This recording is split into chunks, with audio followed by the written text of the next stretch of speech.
दीपिका जी राजस्थान से। श्री हरिवंश गुरुदेव। महाराज जी, मुझे ऐसा क्या करना चाहिए कि मैं शिव जी भगवान के करीब आ सकूं? एक शिव भक्त की दिनचर्या क्या होनी चाहिए महाराज जी? प्रातः काल उठ करके शिव स्वरूप गुरुदेव का स्मरण करते हुए उनके द्वारा बताए हुए नाम का जप करो। फिर स्नान आदि करके, भगवान शंकर तो बहुत कृपालु हैं, उनके जैसा कृपालु भगवान तो मिलना मुश्किल है। एक चुल्लू जल, धतूरे का फल, अकौड़ा का फूल, बेल की पत्ती, जो कोई त्रिभुवन में देवता नहीं स्वीकार कर सकता, त्रिभुवन में कोई नहीं स्वीकार कर सकता, वो भगवान शंकर की पूजा की सामग्री। धतूरे का फल, अकौड़ा का फूल, बिल्व पत्र, एक चुल्लू गंगा जल, इतने में महाराज भगवान ऑर्डरदानी शिव प्रसन्न हो जाते हैं। उनका नाम जप करो और उनका अभिषेक करो, उनकी आराधना करो और उनके प्रेमी जनों का संग करो। और रोज हो सके आसपास शिवालय हो तो दर्शन करने जाओ, दर्शन करने से भी प्रेम उत्पन्न होता है। और कभी कभी समय मिले तो 12 ज्योतिर्लिंग हैं अपने भगवान शिव के।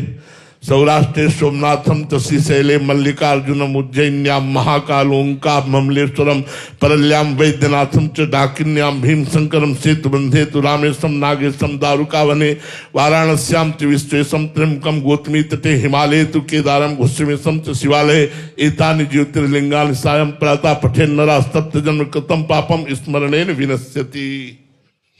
अगर 12 ज्योतिर्लिंग का रोज स्मरण किया जाए तो सैकड़ों जन्मों के पाप नष्ट हो जाते हैं। अगर कहीं दर्शन और अभिषेक किया जाए तो क्या कहना, अपने पास तो विश्वनाथ जी बहुत नजदीक हैं, काशीपुरी चला जाए, कभी विश्वनाथ जी के दर्शन करे, गंगा जल चढ़ावे, बैठकर उनसे प्रार्थना करे। वो तो आशुतोष से बहुत जल्दी प्रसन्न हो जाने वाले देवता है। जपे क्या महाराज जी? ये तो गुरु से पूछना होगा। गुरुदेव का वर्ण करो और जो गुरुदेव आदेश करे वैसा जपना चाहिए, जो गुरुदेव मंत्र दें वैसा जपना चाहिए।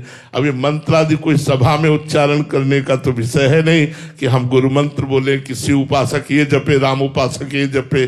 शिव उपासना करनी है तो शैव दंडी सन्यासी, जो शैव उपासना से युक्त सन्यासी, उनका आश्रय लो और उनसे मंत्र लो, उनकी उपासना पद्धति से चलो तो भगवान शिव की कृपा प्राप्त हो जाएगी। नेहा पांडे जी मुंबई से। राधा वल्लभ श्री हरिवंश गुरुदेव। गुरुदेव, धामवास और संतों का सानिध्य कैसे प्राप्त होता है? क्या ये पूर्ण निश्चित है? पूर्ण निश्चित नहीं है, ये प्रारब्ध से नहीं प्राप्त होता है, कृपा से प्राप्त होता है। जैसे संत समागम है तो विभीषण जी ने अनुभव किया, अब मुई भाव भरोस हनुमंता, बिनु हरि कृपा मिले नहीं संता, जो प्रभु मोहि अनुग्रह कीन्हा, तो तुम आई दरस हठ दीन्हा। विभीषण जी कह रहे कि प्रभु ने मेरे ऊपर कृपा की तो तुम अपनी तरफ से आकर मुझे दर्शन दिया। हे हनुमंत, आज मुझे भरोसा हो गया कि बिना भगवान की कृपा के संतों का दर्शन नहीं होता। ये तो ही संत समागम।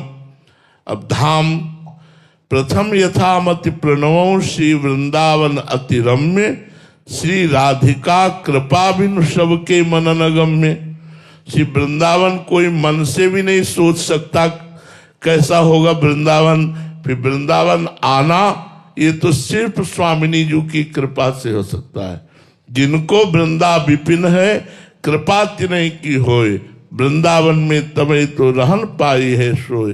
वृंदावन धाम में आना, यहाँ बैठकर सत्संग सुनना, यहाँ वास करना, ये सिर्फ राधिका कृपा बिनु, बिना श्री किशोरी जी की कृपा के एक क्षण भी आप वृंदावन नहीं ठहर सकते, आप यहाँ प्रवेश नहीं कर सकते। तो वृंदावन धाम में आना और वास करना, संतों के दर्शन करना, सत्संग करना, ये सब भगवान की अहेतुकी कृपा से होता है। इसमें हमारा पूर्व निश्चित प्रारब्ध नहीं होता, ये कृपा से होता है। प्रियंका जी, आपके चरणों में कोटि कोटि प्रणाम महाराज जी। महाराज जी, आपसे सुना है कि जानत तुम ही हो जाए। महाराज जी, इसका सही अर्थ क्या है?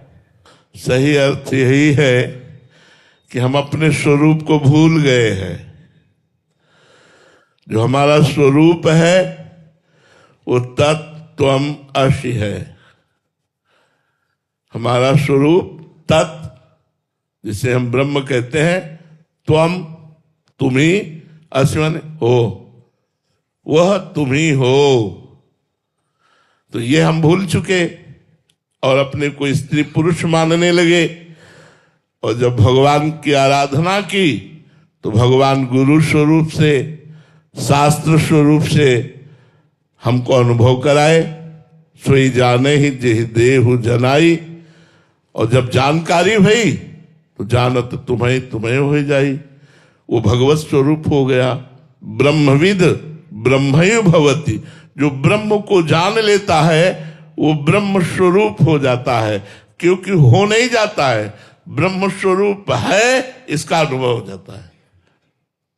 हमारा सबका स्वरूप ब्रह्म स्वरूप ही है, पर हम अपने स्वरूप को भूलकर देहाभिमान से युक्त होकर 5 ज्ञानेंद्रिय और मन के साथ विषय भोगों में सुख ढूंढ रहे हैं।